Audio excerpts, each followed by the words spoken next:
Hello, good afternoon. I almost said good morning, but I guess it's 1 o'clock already. I'm Dawn Maddux.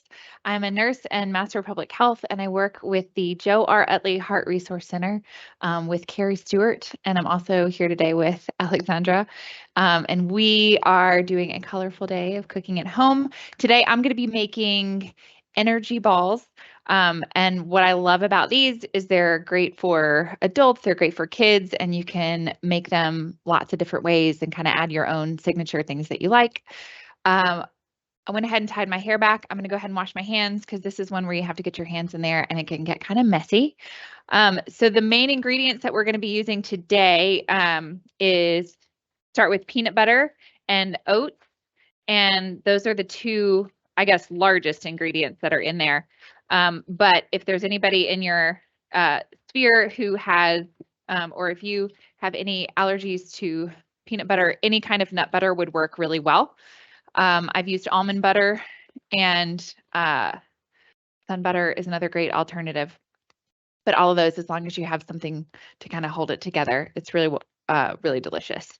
So I went ahead and did my oats, and I have, for a single serving, we'll do the single serving today. We're going to do half a cup of oats, and old-fashioned oats.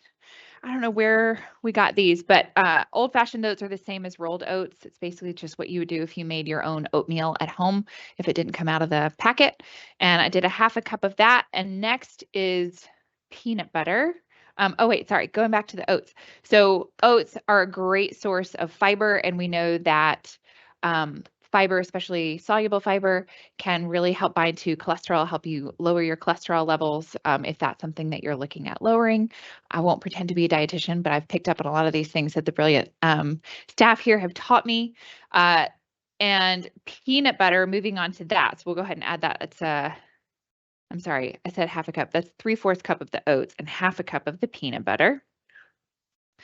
And I personally love peanut butter, but I have a very dear friend who is highly allergic. And actually, we were exposed over the weekend and we ended up spending some time in the ER. So always be very careful about if you are cooking for somebody who has a food allergy, make sure you always ask and clean utensils in between and offer things that don't have that in the food. All right. So next, we're going to talk a little bit about peanut butter. Peanut butter is a wonderful source of plant-based protein. Peanuts have about 16%, and 2 tablespoons is about the average serving. 2 tablespoons can have about 16% of your daily amount of protein that you're looking for. It also, with that, comes a lot of fiber as well. With the nuts, which can also help lower your cholesterol. You want to be mindful of not having too much, just because it is really high in saturated fats. So that's really important to remember. Also, I always buy this brand. It's the Kirkland brand. I'm not trying to push you to buy it. I'm just sort of letting you know. The reason I buy this one is I always look at my sugar content in there. This one has 0 added sugars, and it has 1 gram per serving. So ideally you want to go 3 grams of sugar or less. So always check and compare different labels. A lot of the mainstream ones, like if you look at, the Peter Pan brand, I think Jif, all those, some of them have as much as twice the amount of recommended sugar. So be mindful of that, and being mindful of how much you put. Obviously, this is more than 2 tablespoons, but we're going to be spreading it out over a bunch of different servings. And then we also add ground flaxseed, which this is flax meal. We won't even go into all the details of that, but it's ultimately ground flax seeds. And that is a really great source of omega-3. And we know that omega-3 can help decrease risk of certain types of cancers, breast cancers, prostate cancer. We also see a really high amount of fiber in there, as much as 13% per serving. And a fun little trick, this is so we're saying this is ground flaxseed, but if you look at flaxseed meal, you can actually replace eggs sometimes. So vegans will use flax eggs for, and it's 3 tablespoons of flaxseed meal and, 1 tablespoon of flaxseed meal and 3 tablespoons of water. And you kind of let it sit for about 15 minutes. And that can, the way that it kind of pulls the water in and becomes really sticky, it can hold together some simple baking recipes. It's easy for things like pancakes, muffins, things like that. So that's a lot of fun. I try to let people know that's an alternative. I have a family member who watches their cholesterol, so we don't always cook with eggs. We try to use flax meal anytime we can. And then the raisins here, which if you're feeling really, if you have a craving for some chocolate, you can also do chocolate chips in there. Or if you wanted a treat for your kiddos, this is a great way to, let's see, add a little treat in there. But raisins are also really sweet, and I think they're a treat. Now with dried fruit, you want to be mindful because dried fruits are going to be a little bit extra concentrated. It's going to be high in sugar. You have a lot of the water taken out of there. Which it's not the same as eating a whole grape. You don't get all the nutrients, but raisins are really high in iron. And they also have fiber in there. And it's in here in a really rich fiber meal.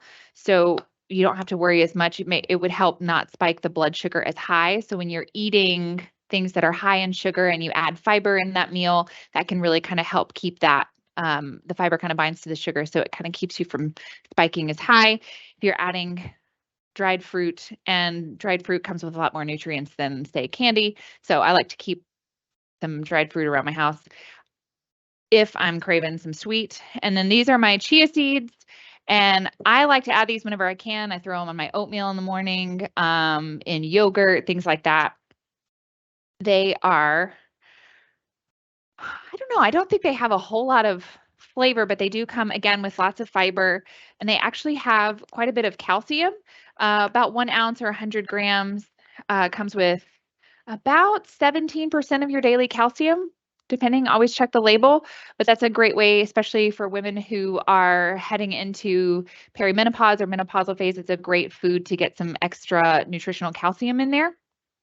There's some extra iron and also magnesium in chia seeds, along with all that fiber. So, and Alexandra reminded me again that chia seeds are also really rich in omega-3s. And I'm going to grab my spoon to stir this up.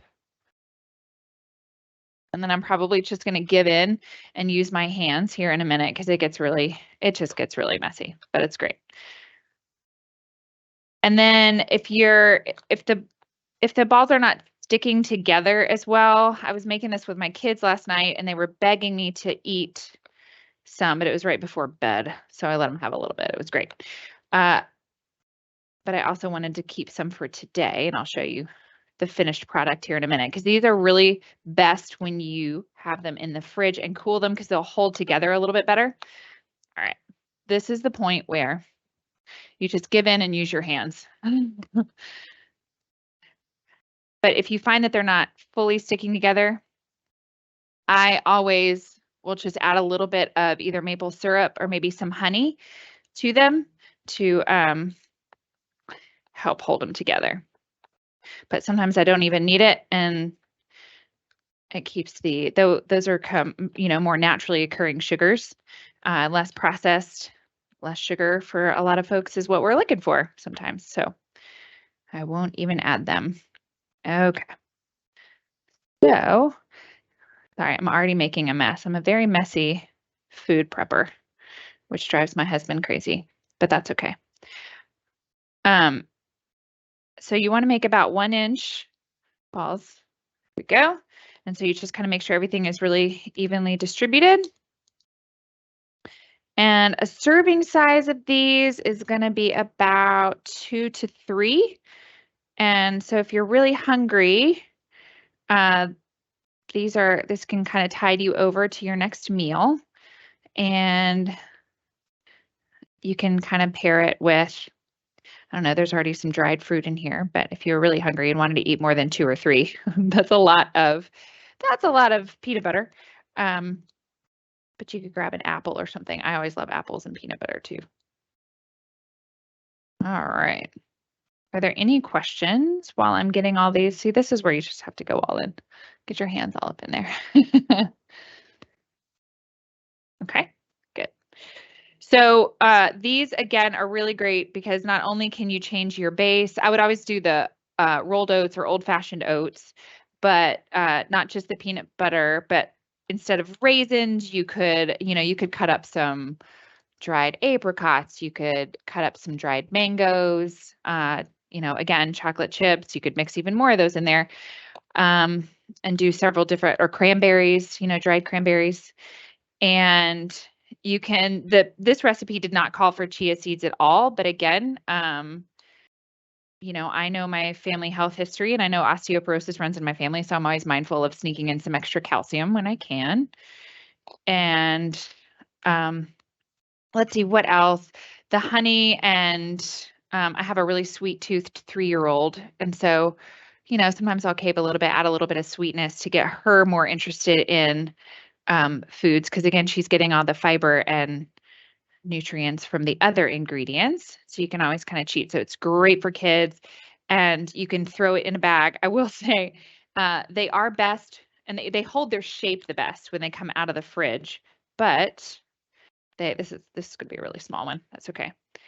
And they do they don't melt, but they get kind of wonky if you throw them in a bag. So if you had a little cooler bag or something for a weekend trip or a getaway, or you needed some car snacks, you could put them in a cooler. All right, see my very messy counter.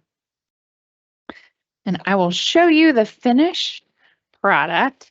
And again, it does not take much time, which is another reason that I love these. And you can always get, if you've got kids at home or grandkids, it's a great one to have little hands helping in the kitchen. There's no knives to worry about. And my kids both put their aprons on and really enjoyed helping me make those last night, and felt like they made a very special snack. So here we go.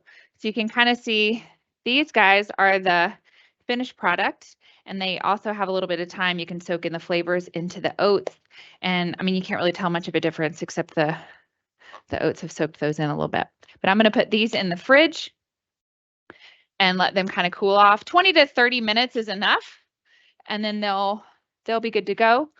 And you can throw them in a Ziploc bag, maybe over a cooler again, or just let it all melt together and grab a big handful of it. But again, great nutritious snack and very versatile, and you can add or take away however you like, and kind of specialize it, add your own special flair to it.